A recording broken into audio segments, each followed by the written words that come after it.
এবারে কোনো শাড়ি টাড়ি হবে লিখো, তার দেনা বাকি আছে, তার টাকা দিতে হবে, শাড়ি টাড়ি নিবে। এবারে আমি কিনে দিলে আমি বাপাদার করে দেব, তুমি হ্যাঁ তুই পালিয়ে যা, তোকে কোনো কিনে দিতে পারবো না। বাবা পূজা তো পড়ে গেছে, জামাটা কিনে দাও। বালের বেটা গাঁড় জ্বালাতে চলে আসছে। আগে এবারেও কিনে দাও নি, এবারেও কিনে দেবো, গাঁড় মারো আমি আর ওটাকে দিলে তো রাখি যাও।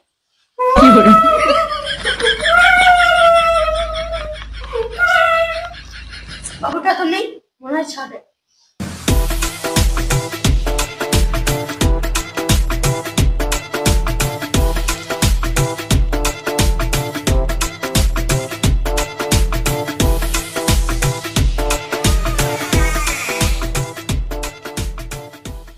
বাবু খাবি চো?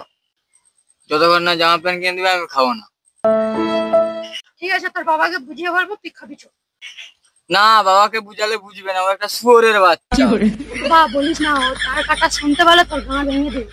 বাবা দেখবে তো, আমাকেও একটা শাড়ি কিনে দিই, আর সিন্দুরও কিনে দেয়নি, জুতাও কিনে দেয়নি। দেখ বালের ছেলেকে কেন বুঝাচ্ছি, তো খালে গেছে, সে খাবে না বলছে, ওই জন্য তাকে বুঝাতে এলাম। তোর বেটার উপর খুব দরদ দেখছি। কি বাকি মার শুয়োরের বাচ্চা।